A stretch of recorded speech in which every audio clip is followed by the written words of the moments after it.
ಇತ್ತೀಚೆಗೆ ಕೇಂದ್ರ ಸರ್ಕಾರ 3 ದಿನಗಳ ವಿಶೇಷ ಲೋಕಸಭೆ ಅಧಿವೇಶನವನ್ನು ಕರೆದು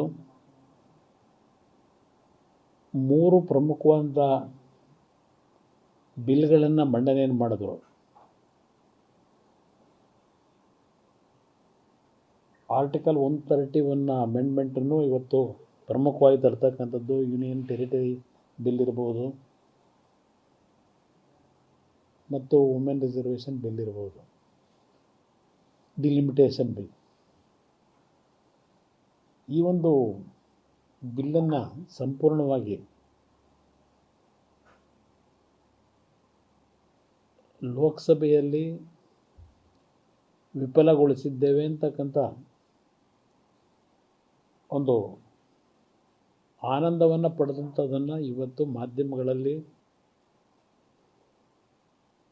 ಚರ್ಚೆ ಆಗ್ತಾ ಇರ್ತಕ್ಕಂಥದ್ದನ್ನು ನೋಡ್ತಾ ಇದ್ದೇವೆ. ಮೊನ್ನೆಯ ಒಂದು ವಿಶೇಷವಾಗಿ ಈ ಒಂದು ದೇಶದಲ್ಲಿ ಎಲ್ಲ ಮಹಿಳೆಯರಿಗೆ ಒಂದು ರಿಸರ್ವೇಷನ್ ಕೊಡ್ತಕ್ಕಂಥದ್ದು ವಿಧಾನಸಭೆ ಮತ್ತು ಲೋಕಸಭೆಯಲ್ಲಿ 33% ಮೀಸಲಾತಿಯನ್ನು ಹೆಣ್ಣು ಮಕ್ಕಳಿಗೆ ಕೊಡಬೇಕು ಅಂತಕ್ಕಂಥದ್ದು ಒಂದು ಪ್ರಮುಖವಾಗಿ ಚರ್ಚೆ ಇದ್ದಂಥದ್ದನ್ನು ಆ ಬಿಲ್ಲನ್ನು ವಿಫಲಗೊಳಿಸಿದ್ದಾರೆ. ನರೇಂದ್ರ ಮೋದಿ ಅವರ ಸರ್ಕಾರದಲ್ಲಿ ಏನು ಮಂಡನೆ ಮಾಡಿದರು. ಈ 33% ವಿಷಯ ಪ್ರಾರಂಭ ಆದಂಥದ್ದು ನಿಮ್ಮೆಲ್ಲರಿಗೂ ಈಗಾಗಲೇ ಗೊತ್ತಿದೆ. 1996ರಲ್ಲಿ ಪ್ರಾರಂಭ ಆದಂಥದ್ದು. 1996ರಲ್ಲಿ ಬಿಲ್ ಮಂಡನೆ ಆದಂಥದ್ದೇನಿದೆ, ಕ್ವಶನ್ ಅವರನ್ನು ಮುಂದೂಡಿ ಅವತ್ತು ಬಿಲ್ಲನ್ನು ಚರ್ಚೆಗೆ ಸಂಗಮ ಅವರು ಅವತ್ತು ಅಧ್ಯಕ್ಷರಿದ್ದರು. ಅವರು ಚರ್ಚೆಗೆ ಅವಕಾಶ ಕಲ್ಪಿಸಿಕೊಟ್ರು. ಆಗ ನಡೆದಂಥ ಕೆಲವು ಘಟನೆಗಳು ನಾನು ವಿವರಿಸ್ಲಿಕ್ಕೆ ಹೋಗಲ್ಲ. ಆಗಲೂ ಸಹ ಯಾವ ರೀತಿ ವಿರೋಧಗಳಾಯಿತು. ನಂತರ ಕಾಂಗ್ರೆಸ್ಸು ಆಗಿನ ಸರ್ಕಾರವನ್ನು ಡಿಸ್ಟೆಬಿಲೈಸ್ ಮಾಡಿದಂಥದ್ದು, ಮುಂದೆ ಬಂದಂಥ ಸರ್ಕಾರವನ್ನು ಡಿಸ್ಟೆಬಿಲೈಸ್ ಮಾಡಿದಂಥದ್ದು, ಇದೆಲ್ಲ ನಡೆದು ನಂತರ ವಾಜಪೇಯಿ ಅವರ ನೇತೃತ್ವದಲ್ಲಿ ಸರ್ಕಾರ ರಚನೆ ಆಯಿತು. ಆಗಲೂ ಸಹ ಈ 33% ಮಹಿಳೆಯರಿಗೆ ಮೀಸಲು ಕೊಡ್ತಕ್ಕಂಥದ್ದು ಲೋಕಸಭೆಯಲ್ಲಿ ಬಂದಾಗ ಆಗಲೂ ಈ 33% ಕೊಡ್ತಕ್ಕಂಥದ್ದನ್ನು ವಿರೋಧ ಮಾಡಿದ್ದೆ ಕಾಂಗ್ರೆಸ್ ಪಕ್ಷ. ಆಗಲೂ ಸಹ ನಂತರ 10 ವರ್ಷ UPA ಸರ್ಕಾರ ಮನಮೋಹನ್ ಸಿಂಗ್ ಅವರ ನೇತೃತ್ವದಲ್ಲಿ ಸರ್ಕಾರ ಏನು ನಡೆಸಿದ್ರು, ಆ 10 ವರ್ಷದಲ್ಲೂ ಸಹ 33% ಮೀಸಲಾತಿಯನ್ನು ಕೊಡ್ತಕ್ಕಂಥದ್ರಲ್ಲಿ ಕಾಂಗ್ರೆಸ್ನ ನಡವಳಿಕೆ ಇವತ್ತು ನಮ್ಮ ರಾಜಕೀಯದ ಇತಿಹಾಸದಲ್ಲಿ ನೀವು ಕಾಣ್ತೀರಿ. ಅವರು ಎಂದೂ ಸಹ ಮಹಿಳೆಯರ ಪರವಾಗಿ ಅವರಿಗೆ ಯಾವೊಂದು ಅವರ ರೈಟ್ಸ್ನ ನಾವು ಕೊಡಬೇಕು, ಅವ್ರ ಹಕ್ಕದು. ಇವತ್ತು ದೇಶದಲ್ಲಿ ಹಲವಾರು ರಂಗದಲ್ಲಿ ಮಹಿಳೆಯರು ಪುರುಷರಿಗಿಂತ ಹೆಚ್ಚಿನ ಸಾಧನೆಯನ್ನು ಮಾಡಿರ್ತಕ್ಕಂಥದ್ದು ನಾವು ಕಾಣ್ತೀವಿ. ಇವತ್ತು ಮಹಿಳೆಯರು ಎಲ್ಲ ಒಂದು ಸೆಕ್ಟರ್ನಲ್ಲೂ ಅತ್ಯಂತ ಯಶಸ್ವಿಯಾಗಿ ಕೆಲಸವನ್ನು ನಿರ್ವಹಣೆ ಮಾಡ್ತಕ್ಕಂಥದ್ರಲ್ಲಿ ಸಾಬೀತು ಮಾಡ್ಕೊಂಡಿದ್ದಾರೆ. ಆ ಹಿನ್ನೆಲೆಯಲ್ಲಿ ಈಗಾಗಲೇ ಹಲವಾರು ರಾಜ್ಯದಲ್ಲಿ ನಮ್ಮ ಸ್ಥಳೀಯ ಸಂಸ್ಥೆಗಳಲ್ಲಿ ಮೀಸಲಾತಿ ವ್ಯವಸ್ಥೆ ಬಂದಿದೆ. ಯಶಸ್ವಿಯಾಗಿ ಮೀಸಲಾತಿಯ ವ್ಯವಸ್ಥೆಯನ್ನು ಉಪಯೋಗ ಮಾಡ್ಕೊಂಡಿರ್ತಕ್ಕಂಥದ್ದನ್ನು ನಾವು ಕಾಣ್ಬೋದು ಹಲವಾರು ರಾಜ್ಯಗಳಲ್ಲಿ. ನರೇಂದ್ರ ಮೋದಿಯವರ ಸರ್ಕಾರದಲ್ಲಿ 2023 ಈ ಒಂದು ವುಮೆನ್ ರಿಸರ್ವೇಷನ್ ಬಿಲ್ಲನ್ನು ಪಾಸ್ ಮಾಡಿದಂಥದ್ದೇನಿದೆ, ನಾರಿ ಶಕ್ತಿ ರಿಸರ್ವೇಷನ್ ಬಿಲ್ಲನ್ನು ಮಾಡಿರ್ತಕ್ಕಂಥದ್ದು, ಆ 23ರಲ್ಲಿ ಏನದು ಲೋಕಸಭೆಯಲ್ಲಿ ಯಶಸ್ವಿಯಾಗಿ ಬಿಲ್ ಪಾಸಾಯಿತು. 2024 ಲೋಕಸಭೆ ಚುನಾವಣೆಗೆ ಸಮಯದ ಅಭಾವ, ಡಿಲಿಮಿಟೇಷನ್ನ ಕಾನ್ಸ್ಟಿಟ್ಯೂಟ್ ಮಾಡ್ತಕ್ಕಂಥದ್ದಕ್ಕೂ ಸಮಯದ ಅಭಾವದಿಂದ ಮಾಡಲಿಕ್ಕಾಗಿರಲಿಲ್ಲ. ಅದರಿಂದ 24ಕ್ಕೆ ಆ ರಿಸರ್ವೇಷನನ್ನು ಜಾರಿಗೆ ತರಲಿಕ್ಕೆ ಆಗಲಿಲ್ಲ ಚುನಾವಣೆಗೆ. 24 ಚುನಾವಣೆ ನಂತರ ಈಗೇನು ಮೊನ್ನೆ ಈ ಒಂದು ಡಿಲಿಮಿಟೇಷನ್ನ ಫಾರ್ಮೇಷನ್ ಮಾಡಬೇಕು ಅಂತಕ್ಕಂಥದ್ದಕ್ಕೆ ಕಮಿಷನ್ನ ಬಿಲ್ ತಂದರು. ಅದರ ಮುಖಾಂತರ ಈಗಾಗಲೇ ದೇಶದಾದ್ಯಂತ ಜನಗಣತಿಯ ಕಾರ್ಯಕ್ರಮ ಏನು ಪ್ರಾರಂಭ ಮಾಡಿದ್ದಾರೆ. 2027ನೇ ಇಸ್ವಿಯ ಒಳಗೆ ಈ ಜನಗಣತಿಯನ್ನು ಸಂಪೂರ್ಣಗೊಳಿಸಿ ಕಾರ್ಯವನ್ನು, ಅದ್ರ ಜೊತೆಯಲ್ಲಿ ಸೈಮಲ್ಟೇನಿಯಸ್ಲಿ ಈ ಒಂದು ಡಿಲಿಮಿಟೇಷನ್ನ ಕಮಿಷನನ್ನು ರಚನೆ ಮಾಡಿ 2029 ಲೋಕಸಭೆ ಚುನಾವಣೆಗೆ 27ಕ್ಕೆ ಡೆಡ್ಲೈನ್ ಕೊಟ್ಟಿದ್ದರು. ಇದೆರಡು ಜನಗಣತಿ ಮತ್ತು ಡಿಲಿಮಿಟೇಷನ್ನ ಬೌಂಡ್ರಿ ಫಿಕ್ಸ್ ಮಾಡ್ತಕ್ಕಂಥದ್ದಕ್ಕೆ ತೀರ್ಮಾನ ಮಾಡಲಿಕ್ಕೆ ತಂದಂಥ ಬಿಲ್ ಇದು. ಇದರ ಮುಖಾಂತರ 29 ಚುನಾವಣೆಗೆ ಮೀಸಲಾತಿಯ ವ್ಯವಸ್ಥೆಯನ್ನು ಜಾರಿಗೆ ತರಬೇಕು, ನಾರಿ ಶಕ್ತಿ ಮೀಸಲಾತಿಯನ್ನು ಅಂತಕ್ಕಂಥದ್ದು ಸರ್ಕಾರದ ಉದ್ದೇಶ ಇದ್ದಂಥದ್ದು. ಇಲ್ಲಿ ಮೊನ್ನೆ ದಿನ ಈ ಬಿಲ್ಲನ್ನು 3 ಬಿಲ್ಲನ್ನು ಇವತ್ತು ಸ್ಥಗಿತಗೊಳಿಸ್ತಂಥದ್ದೇನಿದೆ, 2/3 ಮೆಜಾರಿಟಿ ಸಿಗದೇ ಇದ್ದಂಥ ಹಿನ್ನೆಲೆಯಲ್ಲಿ ಇಲ್ಲಿ ಒಂದು ನಿಮ್ಮ ಗಮನಕ್ಕೆ ತರ್ತೇನೆ. ಬಹುಶಃ ಮಾರ್ಚ್ 19, 20ನೇ ತಾರೀಕು ಇರಬೇಕು. ಕೇಂದ್ರ ಸರ್ಕಾರ ಅಮಿತ್ ಶಾ ಅವರ ನೇತೃತ್ವದಲ್ಲೇ ಎಲ್ಲ ಪಕ್ಷಗಳ ಒಂದು ಸಭೆ ಕರೀತಾರೆ. ಅವರ ಎಲ್ಲ ಪಕ್ಷಗಳ ಮುಖಂಡರುಗಳ ಜೊತೆ ಚರ್ಚೆ ಮಾಡಿ ಎಲ್ಲರಲ್ಲೂ ಒಂದು ಕಾನ್ಫಿಡೆನ್ಸ್ ಮೂಡಿಸಿ ಇದರ ಸಾಧಕ ಬಾಧಕಗಳು ಏನಿದೆ ಇದು ಎಲ್ಲವನ್ನು ಅವರು ವಿವರಣೆ ಕೊಡ್ತಕ್ಕಂಥ ಹಿನ್ನೆಲೆಯಲ್ಲೇ ಒಂದು ಸಭೆ ಕರೀತಾರೆ.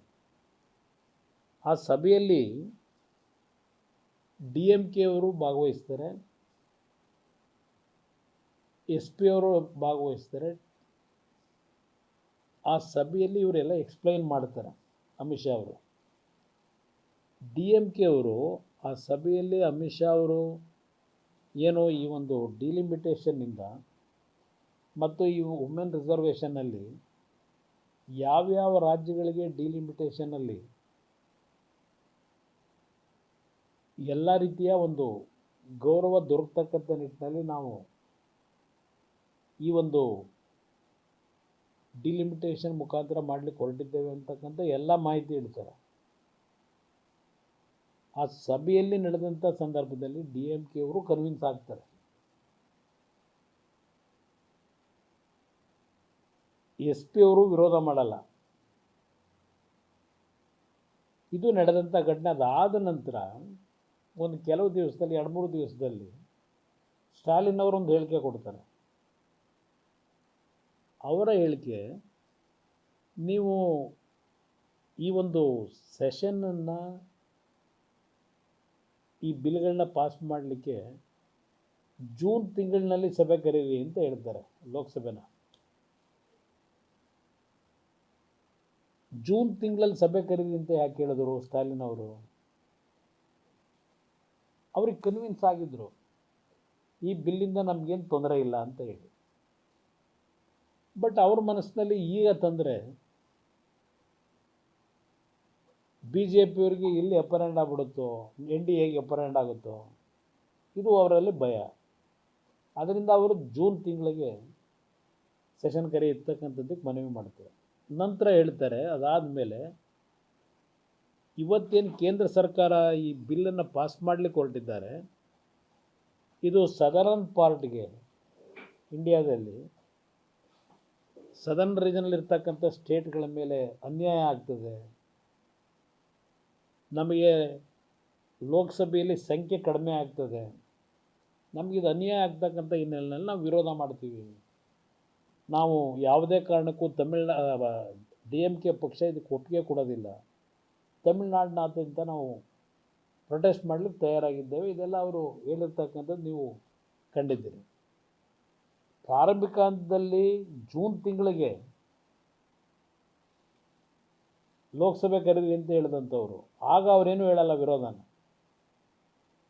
ಸಭೆಯಲ್ಲಿ ವಿರೋಧ ವ್ಯಕ್ತಪಡಿಸಲ್ಲ. ಯಾಕೆಂದರೆ ಭಾಳ ಸ್ಪಷ್ಟವಾಗಿ ಹೋಮ್ ಮಿನಿಸ್ಟರ್ ಹೇಳ್ತಾನೆ, 50% ನಾವು ಯಾವೊಂದು ಪಾಪ್ಯುಲೇಷನ್ ಆಧಾರದ ಮೇಲೆ ನಿಮ್ಮ ಮನಸ್ಸಿನಲ್ಲಿ ಸಂಶಯ ಇದೆ, ನಾವು ಫರ್ಟಿಲಿಟಿನಲ್ಲಿ ಮತ್ತು ಜನಸಂಖ್ಯೆ ಕಡಿತಗೊಳಿಸ್ತಕ್ಕಂಥದ್ರಲ್ಲಿ ನಾವು ಭಾಳ ಎಫರ್ಟ್ ಹಾಕಿದ್ದೇವೆ, ಅದಕ್ಕೆ ನಮಗೆ ಅನ್ಯಾಯ ಆಗ್ತಾಯಿದ್ದು ಪಾಪ್ಯುಲೇಷನ್ ವೈಸ್ ನಾವು ತಗೊಂಡಾಗ ಅಂತಕ್ಕಂಥದ್ದು ಅವ್ರಿಗೇನು ಭಯ ಇತ್ತು ಅವರು ಎಕ್ಸ್ಪ್ಲೈನ್ ಮಾಡಿ ಯಾವ್ಯಾವ ರಾಜ್ಯಕ್ಕೆ ಎಷ್ಟೆಷ್ಟು ಪಾಲು ದೊರಕ್ತದೆ ಇದರಲ್ಲಿ ಭಾಳ ಸ್ಪಷ್ಟವಾಗಿ ಬಿಗಿನಿಂಗಿಂದ ಹೇಳಿದ್ದಾರೆ. ಲೋಕಸಭೆಯಲ್ಲೂ ಭಾಳ ಸ್ಪಷ್ಟವಾಗಿ ಕಮಿಟ್ ಮಾಡಿದ್ದಾರೆ ಯಾವ ರಾಜ್ಯಗಳಿಗೆ ಎಷ್ಟೆಷ್ಟು ಪರ್ಸೆಂಟೇಜು ಇನ್ಕ್ರೀಸ್ ಆಗ್ತದೆ ಅಂತಕ್ಕಂಥದ್ದೆಲ್ಲ. ಇಷ್ಟೆಲ್ಲ ಹೇಳಿದ ಮೇಲೂ ಈ ಒಂದು ಬಿಲ್ಗಳನ್ನು ಇವತ್ತು ಪಾಸ್ ಮಾಡ್ತಕ್ಕಂಥ ನಿಟ್ಟಿನಲ್ಲಿ ವಿರೋಧ ಪಕ್ಷಗಳು ಇವತ್ತು ಪ್ರಮುಖವಾಗಿ ಕಾಂಗ್ರೆಸ್ಸು, TMC, DMK ಇವರೆಲ್ಲ ಏನು ವಿರೋಧ ಮಾಡಿದ್ದಾರೆ, ಇದು ದೇಶದ ಮಹಿಳೆಯರಿಗೆ ಮಾಡಿದಂಥ ಅಗೌರವ ಅಂತಕ್ಕಂಥದ್ದು ಪ್ರಧಾನಮಂತ್ರಿಗಳಿಂದ ಎಲ್ಲರೂ ಸಹ ಇವತ್ತಿನ ಚರ್ಚೆ ಮಾಡ್ತಾ ಇದ್ದಾರೆ. ಅದು ನಿಜವಾದಂಥ ಒಂದು ಮಹಿಳೆಯರಿಗೆ ಯಾವ ರೀತಿ ಇವರು ಮೀಸಲಾತಿ ಕೊಡ್ತಕ್ಕಂಥದ್ದು ದ್ರೋಹ ಮಾಡಿದ್ದಾರೆ ಅನ್ನೋದನ್ನು ಎಕ್ಸ್ಪ್ಲೇನ್ ಮಾಡಿದ್ದಾರೆ. ಇಲ್ಲಿ ಈಗಾಗಲೇ ಇವತ್ತು ನಾನು ಒಬ್ಬ ದಕ್ಷಿಣ ರಾಜ್ಯಗಳಿಂದ ಬಂದಂಥ ಒಬ್ಬ ಪ್ರತಿನಿಧಿಯಾಗಿ ಇವತ್ತು ನಾನು DMK ಹೇಳಲಿಕ್ಕೆ ಬಯಸ್ತೀನಿ, ನಮ್ಮ ದಕ್ಷಿಣ ರಾಜ್ಯಗಳಿಗೆ ದೊರಕಂಥ ನ್ಯಾಯವನ್ನು ಇವತ್ತು ಸಂಪೂರ್ಣವಾಗಿ ಅದನ್ನು ಹಾಳು ಮಾಡಲಿಕ್ಕೆ ಹೊರಟಿದ್ದಾರೆ. ನನ್ನ ಅಭಿಪ್ರಾಯದಲ್ಲಿ ತಮಿಳುನಾಡಿಗೆ ಈಗೇನು 39 ಸ್ಥಾನ ಇದ್ದಾರೆ, 59 ಸ್ಥಾನವನ್ನು ತಮಿಳುನಾಡಿಗೆ ಕೊಡ್ತಕ್ಕಂಥದ್ದು ಮತ್ತು ಕರ್ನಾಟಕಕ್ಕೆ 28 ಇರೋದು 42, ಆಂಧ್ರ ಪ್ರದೇಶಕ್ಕೆ ಈಗಿರ್ತಕ್ಕಂಥ ಇದರಲ್ಲೂ ಅಲ್ಲೂ ಸಹ ಆಂಧ್ರ ಪ್ರದೇಶ 38 ಸ್ಥಾನ ಏನಿತ್ತು, ಇಲ್ಲ ತಪ್ಪಾಯ್ತು, 33 ಇಲ್ಲ 30 ತಪ್ಪಾಯ್ತು, ಇದು ಒಂದು ನಿಮಿಷ ಬೇಕು. ಆಂಧ್ರ ಪ್ರದೇಶ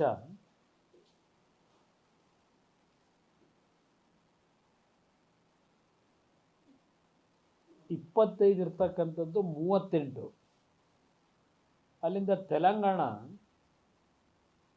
17 ಇದ್ದಿದ್ದು 26 ಸ್ಥಾನ ದೊರಕ್ತಾ ಇದೆ ಈಗಿನ ಪ್ರಕಾರ 50-50 ರೇಷಿಯೋದಲ್ಲಿ. ಈವನ್ ಒಂದು ಇದ್ರ ಪ್ರಕಾರನೂ ಇನ್ನೊಂದು ರೀತಿಯಲ್ಲಿ ನಾವು ಕ್ಯಾಲ್ಕುಲೇಷನ್ ಮಾಡಿದ್ರು ಈಗಿರ್ತಕ್ಕಂಥ ಸೀಟು ಕರ್ನಾಟಕದಲ್ಲಿ 28 ಏನಿದೆ, ಈ 543 ಸ್ಥಾನಗಳ ಏನಿರ್ತಕ್ಕಂಥ ಪರ್ಸೆಂಟೇಜನ್ನು ನಾವು ತಗೊಂಡಾಗ 5.15% ಏನಿತ್ತು, ಈಗ 42ಕ್ಕೆ ಏರಿಕೆ ಆಗೋದೇನಿದೆ 5.14%, ಅಂದರೆ 0.01% ಮೈನಸ್ ಆಗಿದೆ ಅಷ್ಟೆ ಕರ್ನಾಟಕಕ್ಕೆ. ಆಂಧ್ರ ಪ್ರದೇಶಕ್ಕೆ 4.60 ಇದ್ದಿದ್ದು 4.65 ಆಗಿದೆ.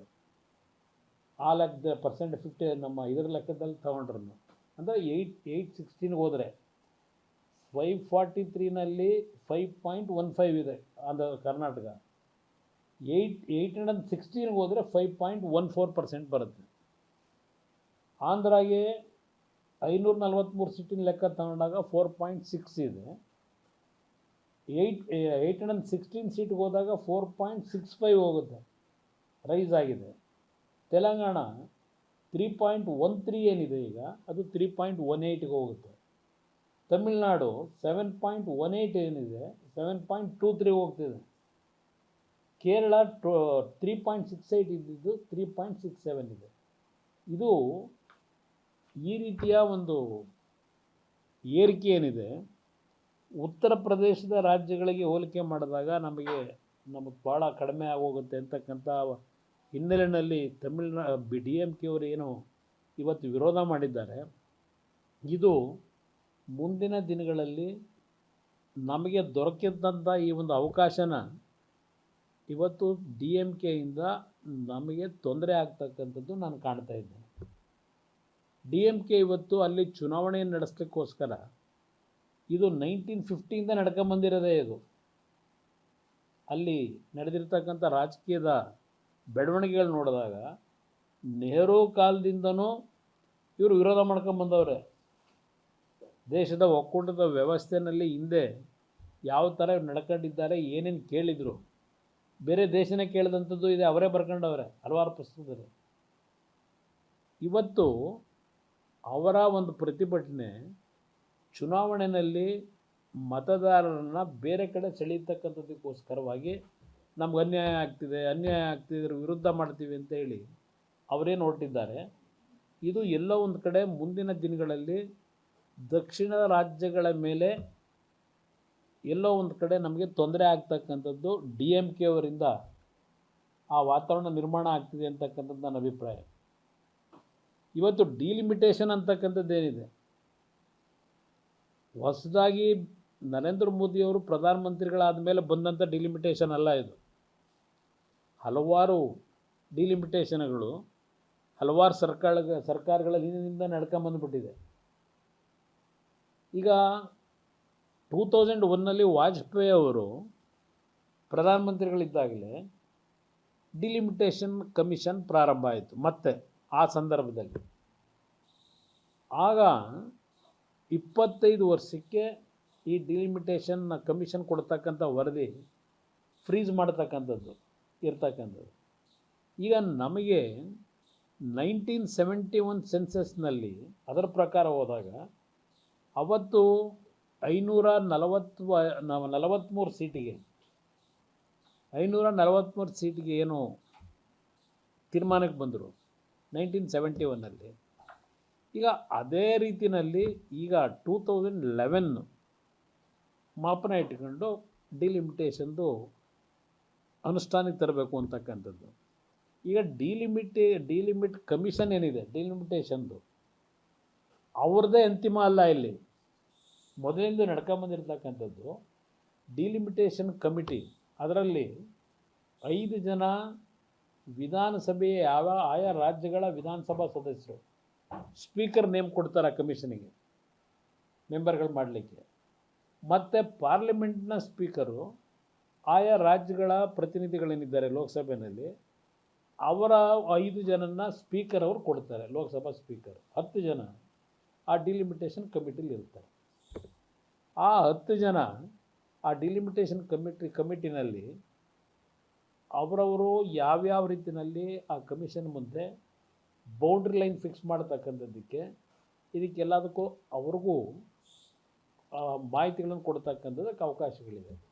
ಇಲ್ಲಿ ಅಂತಿಮ ಆದಮೇಲೆ ಡಿಲಿಮಿಟೇಷನ್ ಕಮಿಷನ್ನು ಅನೌನ್ಸ್ ಮಾಡಲ್ಲ, ಅವರು ರೆಕಮೆಂಡ್ ಮಾಡ್ತಾರೆ. ಈ ಮೆಂಬರ್ಗಳು ಎಲ್ಲ ಕೊಟ್ಟಂಥ ಅವರ ಮಾಹಿತಿಗಳ ಆಧಾರದ ಮೇಲೆ ಮತ್ತು ಗ್ರೌಂಡ್ ರಿಯಾಲಿಟಿ ಇದೆ ಅದರ ಆಧಾರದ ಮೇಲೆ ಬೌಂಡ್ರಿ ಫಿಕ್ಸ್ ಮಾಡಿ ನಂತರ ಅದನ್ನು ಲೋಕಸಭೆಯಲ್ಲಿ ಮಂಡನೆ ಮಾಡ್ತಾರೆ. ಲೋಕಸಭೆಯಲ್ಲಿ ಚರ್ಚೆ ಆಗಿ ಅಕ್ಸೆಪ್ಟ್ ಮಾಡ್ತಕ್ಕಂಥದ್ದು. ಇಲ್ಲಿ ಏನೋ ಆಗಿಬಿಡುತ್ತೆ, ನಮಗೆ ನಮ್ಮ ರಾಜ್ಯಗಳಲ್ಲಿ ಅನ್ಯಾಯ ಆಗ್ಬಿಡ್ತದೆ, ಆಮೇಲೆ ಡಿಲಿಮಿಟೇಷನ್ನ ಯಾವ ರೀತಿ ಬೇಕೋ ಆ ಥರ ಅವ್ರಿಗೆ ಇಷ್ಟ ಬಂದಾಗ ಮಾಡ್ಕೊಂಬಿಡ್ತಾರೆ. ಇದೇನು ಹೇಳ್ತಾ ಇದ್ದಾರೆ ಕಾಂಗ್ರೆಸ್ನ ಮಹಾನ್ ನಾಯಕರಿಗೆ ಕೇಳ್ತೀನಿ. ಕರ್ನಾಟಕದಲ್ಲಿ ಈ 5 GBA ಅಂತ ಹೇಳಿ 5 ಭಾಗದಲ್ಲಿ ಇವತ್ತು ಕಾರ್ಪೊರೇಷನ್ ಏನು ಸೃಷ್ಟಿ ಮಾಡಿದ್ರು ಗ್ರೇಟರ್ ಬೆಂಗಳೂರು ಅಥಾರಿಟಿನ, ಯಾವ ಆಧಾರದ ಮೇಲೆ ಇವತ್ತು ಶಿವಕುಮಾರ್ ಅವರ ಆದೇಶದ ಮೇರೆಗಾಗಿದೆಯೋ ಇಲ್ಲ ಎಲ್ಲ ಮೆಂಬರ್ಗಳನ್ನ ಕೂರಿಸ್ಕೊಂಡು ಎಲ್ಲ ಪಕ್ಷಗಳು ಕೂರಿಸ್ಕೊಂಡು ಮಾಡಿದ್ರು ಅಲ್ಲಿ? ಇವ್ರಿಗೆ ಯಾವ ನೈತಿಕತೆ ಇದೆ ಕಾಂಗ್ರೆಸ್ ಪಕ್ಷ ಇದ್ರ ಬಗ್ಗೆ ಚರ್ಚೆ ಮಾಡಲಿಕ್ಕೆ? ಇವತ್ತು ಇವರು ಮಹಿಳೆಯರಿಗೆ ನಾವು ಯಾವುದೇ ಕಾರಣಕ್ಕೂ ಗೌರವ ತರಲ್ಲ ಅಂತಕ್ಕಂಥದ್ದನ್ನು ಮತ್ತೆ ಸಾಬೀತು ಮಾಡ್ಕೊಂಡ್ರು ಮೊನ್ನೆ. ನನ್ನ ಅಭಿಪ್ರಾಯದಲ್ಲಿ DMK ಅವರು ಅಮಿತ್ ಶಾ ಅವ್ರ ಮುಂದೆ ಹೋದಾಗ ಅವ್ರು ಕೊಟ್ಟಂಥ ಎಲ್ಲ ಮಾಹಿತಿಗಳನ್ನು ತಗೊಂಡ ಮೇಲೆ ಕನ್ವಿನ್ಸ್ ಆದರು, ಮತ್ತು ಅವರು ರಾಜಕೀಯ ಮಾಡಿದ್ರು ಇದರಲ್ಲಿ. ಇದು ನಡೆದಿರ್ತಕ್ಕಂಥದ್ದು. ಅದರಿಂದ ಇವತ್ತು ಈ ರೀತಿಯ ತೀರ್ಮಾನಗಳಿಂದ ಇವತ್ತು ಏನೋ ಒಂದು ನ್ಯಾಯಯುತವಾದಂಥ ರೀತಿಯಲ್ಲಿ ಅದು ಪಾರ್ಲಿಮೆಂಟ್ನಲ್ಲೂ ಸಹ ಹೋಮ್ ಮಿನಿಸ್ಟ್ರು ಕಮಿಟ್ ಆಗ್ತಾರೆ. ಈಗ ಪಾರ್ಲಿಮೆಂಟಲ್ಲಿ ಕಮಿಟ್ ಆದರೂ ಸಹ ಇವರು ಒಪ್ಪಿಗೆ ಕೊಡದೆ ಸಬೂಬುಗಳನ್ನು ಹೇಳಿ ಇವತ್ತೇನು ಈ 2/3 ಮೆಜಾರಿಟಿಯನ್ನು ಕೊಡ್ತಕ್ಕಂಥದ್ದಕ್ಕೆ ಇವರೆಲ್ಲ ಸೇರಿ ಇವಾಗ ವೈಫಲ್ಯ ಮಾಡಲಿಕ್ಕೆ ಏನು ಹೊರಟರು. ನಾನು ಕೇಳ್ತೀನಿ, ಈಗಾಗಲೇ ಇವತ್ತೊಂದು ಹೇಳಿಕೆ ನೋಡಿದೆ, ವೆಸ್ಟ್ ಬೆಂಗಾಲ್ನ ಅಧ್ಯಕ್ಷ, ಕಾಂಗ್ರೆಸ್ ಅಧ್ಯಕ್ಷ, ಅವನು ಹೇಳ್ತಾರೆ, ನಾವು ಪೋಸ್ಟಲ್ ಏನ್ಸ್ ಯಾವುದೂ ಇಲ್ಲ, ನಾವೇ ಮೆಜಾರಿಟಿ ಬರಬೇಕು ಅಂತ ಇದ್ದೇವೆ, ನಾವು BJPಗೆ TMCಗೆ ಸರಿಸಮನಾಗಿ ನಮ್ಮ ಹೋರಾಟ ಮಾಡಿದ್ರೆ ಎರಡರ ವಿರುದ್ಧ ಹೋರಾಟ ಮಾಡ್ತಾ ಇದ್ದೇವೆ ಅಂತೇಳಿ TMCಯನ್ನು ಈಗ ಅಲ್ಲಿ ಅಟ್ಯಾಕ್ ಮಾಡ್ತಾವ್ರೆ. ಇನ್ನು ಇಲ್ಲಿ ತಮಿಳ್ನಾಡಿನಲ್ಲಿ ಸ್ಟಾಲಿನ್ನು ಬ್ರದರ್ ಅಂತ ಹೇಳಿ ನೆನ್ನೆ, ಮತ್ತು ನಾನು ಏನು ಹೇಳಿದ್ದೆ ಮೊನ್ನೆ ಪಾರ್ಲಿಮೆಂಟ್ನಲ್ಲಿ ಯಂಗರ್ ಬ್ರದರು ಎಲ್ಡರ್ ಬ್ರದರ್ ಬಗ್ಗೆ, ಇವತ್ತು ನಮ್ಮ ರಾಹುಲ್ ಗಾಂಧಿಯವರು ಹೇಳಿದ್ದಾರೆ, ನನಗೆ ಈಗಲೂ ಅವರು ಬ್ರದರ್ ಇದ್ದಾಗೆ ಅಂತ ಹೇಳಿದ್ದಾರೆ. ನಾನು ಸುಮ್ಮನೆ ಹೇಳಲಿಲ್ಲ ಮೊನ್ನೆ. ಈಗ ಯಂಗರ್ ಬ್ರದರು ಎಲ್ಡರ್ ಬ್ರದರು ಅವರು ಹೇಳ್ತಾರೆ, ಎಲ್ಡರ್ ಬ್ರದರು, ನಾನು ಯಾವುದೇ ಕಾರಣಕ್ಕೂ ತಮಿಳ್ನಾಡಿನಲ್ಲಿ ಯಂಗರ್ ಬ್ರದರ್ ಜೊತೆಯಲ್ಲಿ ಪ್ಲ್ಯಾಟ್ಫಾರಮ್ನ ಶೇರ್ ಮಾಡಲ್ಲ ಅಂತಾರೆ ಎಲೆಕ್ಷನ್ ಕ್ಯಾಂಪೇನ್ಗೆ. ಇದು ಯಂಗರ್ ಬ್ರದರು ಎಲ್ಡರ್ ಬ್ರದರ್ನಲ್ಲಿ ಇರ್ತಕ್ಕಂಥ ವಿಶ್ವಾಸಗಳು. ಇವರು ಈ ದೇಶದಲ್ಲಿ ಏನೊಂದು ಮಹಿಳಾ ಮೀಸಲಾತಿಯನ್ನು ಕಳೆದ 40 ವರ್ಷಗಳಿಂದ ನಿರಂತರವಾಗಿ ತರ್ತಕ್ಕಂಥದ್ದಕ್ಕೆ ಚರ್ಚೆಗಳಾದವು. ಇವರಿಗೆ ಮಹಿಳೆಯರಿಗೆ ರಿಸರ್ವೇಷನ್ ಕೊಡ್ತಕ್ಕಂಥದ್ದು ಹೃದಯದಲ್ಲಿ ಇಲ್ಲ. ಇವ್ರಿಗೆ ಅದು ಬೇಕಿಲ್ಲ. ನಾನಾ ರೀತಿಯ ಸಬೂಬುಗಳನ್ನು ಹೇಳಿ ಇವತ್ತು ಈ ಒಂದು ವಾತಾವರಣ ನಿರ್ಮಾಣ ಮಾಡಿದ್ದಾರೆ. ಇದಕ್ಕೆ ದೇಶದ ಜನತೆನೇ ಸಂಪೂರ್ಣವಾಗಿ ಇವ್ರನ್ನ ತಿರಸ್ಕಾರ ಮಾಡ್ತಕ್ಕಂಥದ್ದು ದೂರ ಇಲ್ಲ ಅನ್ನೋದು ನನ್ನ ಅಭಿಪ್ರಾಯ. ಸರ್, ಕಾಂಗ್ರೆಸ್ ಆರೋಪ ಏನು ಅಂತ ಬಿಲ್ ಮಂಡನೆ ಮಾಡುವಾಗ ನೀವು ಏನ್ ಮಾತಾಡ್ಕೊಂಡಿದ್ರು ಸಮಿತಿಲಿ ಅದು ಬೇರೆ ಆಗುತ್ತೆ. ಬಿಲ್ ಮಂಡನೆ ಮಾಡುವ ಸಂದರ್ಭದಲ್ಲಿ ಈಗ ಯಾವ ಅಂಶಗಳನ್ನು ಕೂಡ ಅವ್ರು ಹೇಳಿಲ್ಲ. ನಾಳೆ ನೀವು ಹೋಗ್ಬಿಟ್ಟು ಸಮಿತಿ ಮಾಡ್ತೀರಿ, ಡಿಲಿಮಿಟೇಷನ್ ಸಮಿತಿ, ಆ ಸಮಿತಿ ಬೇರೆ ಪರಮಾಧಿಕಾರದಲ್ಲಿ ಇರ್ತದೆ. ಅವ್ರ ಪ್ರಕಾರ ಅವ್ರು 40 ಮಾಡ್ಬೋದು, 50 ಮಾಡ್ಬೋದು, ಅಥವಾ ಬೇರೆ ಫಾರ್ಮುಲಾ ಆಗೋದು. ಅದು ಯಾವುದ್ರ ಬಗ್ಗೆಯೂ ಇಲ್ಲಿ ಬ್ರದರ್, ಅದಕ್ಕೋಸ್ಕರಲೇ ಡಿಲಿಮಿಟೇಷನ್ ಕಮಿಷನ್ ಏನಿದೆ, ಆ ಡಿಲಿಮಿಟೇಷನ್ ಕಮಿಷನ್ನಲ್ಲಿ 5 ಜನ ಸ್ಪೀಕರ್ ಕೊಡ್ತಕ್ಕಂಥದ್ದು. ಆಯಾ ರಾಜ್ಯಗಳಲ್ಲಿ ಅಸೆಂಬ್ಲಿಯ ಸದಸ್ಯರುಗಳೇನಿದ್ದಾರೆ 5 ಜನ ಒಂದೇ ಪಾರ್ಟಿಯವರು ಇರಲ್ಲ. 5 ಜನವೂ ಬೇರೆ ಬೇರೆ ಪಕ್ಷದವರು ಯಾರಿದ್ದಾರೆ ಎಲ್ರಿಗೂ ಅವಕಾಶ ಕೊಡ್ತಾರೆ.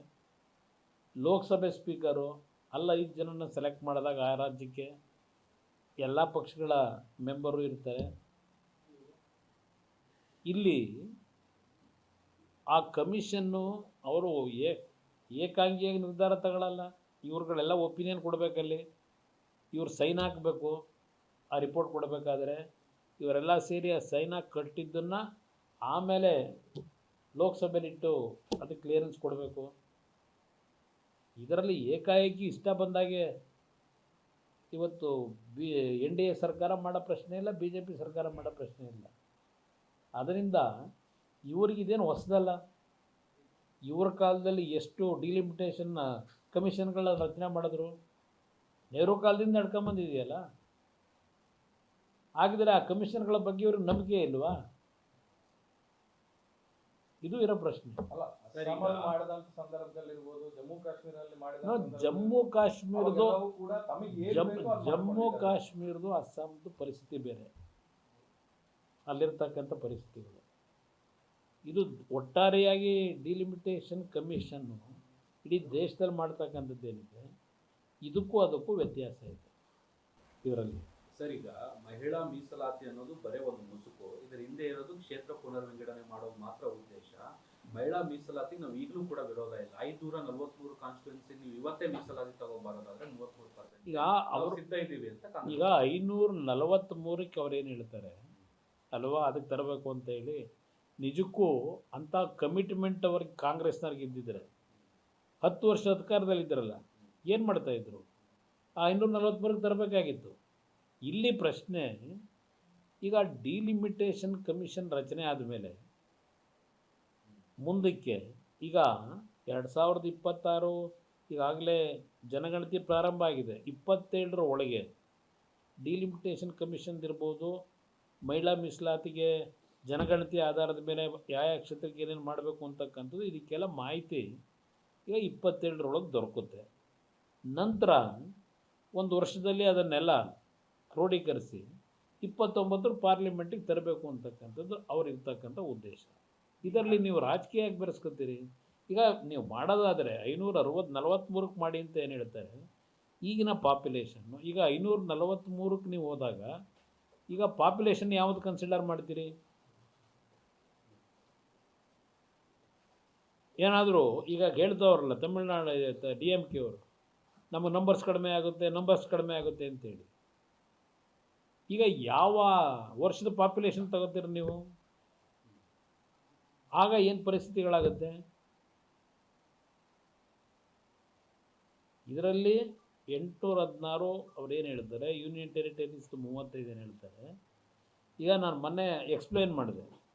ಈಗ ಯುನೈಟೆಡ್ ಕಿಂಗ್ಡಮ್ಮು ಅವ್ರಿಗಿರ್ತಕ್ಕಂಥ ಪಾಪ್ಯುಲೇಷನ್ ಏನು, ಅಲ್ಲಿರ್ತಕ್ಕಂಥ ಮೆಂಬರ್ಸ್ಗಳೆಷ್ಟು? 650 ಜನ ಇದ್ದಾರೆ. ಇಲ್ಲಿ ನಮ್ಮ ಪಾಪ್ಯುಲೇಷನ್ ಏನಿದೆ ಈಗ 54 ಕೋಟಿ ಜನ ಇದ್ದಾಗ ನೀವು 540ಕ್ಕೆ ನಿಲ್ಲಿಸಿದ್ದೀರಿ, 43ಕ್ಕೆ. 54 ಕೋಟಿ ಜನಸಂಖ್ಯೆ ಇದ್ದಾಗ ಇವತ್ತು 140 ಕೋಟಿ ಜನಸಂಖ್ಯೆ. ಇವತ್ತು ಆ ಹಿನ್ನೆಲೆ ಒಳಗೇನೆ ಇವತ್ತು 850ಕ್ಕೆ ಅದನ್ನು ನಂಬರ್ಸ್ನ ಮಾಡಬೇಕು ಅಂತಿರ್ತಕ್ಕಂಥದ್ದು ಎಲ್ರಿಗೂ ನ್ಯಾಯ ದೊರಕಿಸ್ಕೊಡ್ಬೇಕು ಅನ್ನೋ ದೃಷ್ಟಿಯಿಂದಲೇ ಮಾಡ್ತಾ ಇರೋದು ಇದು.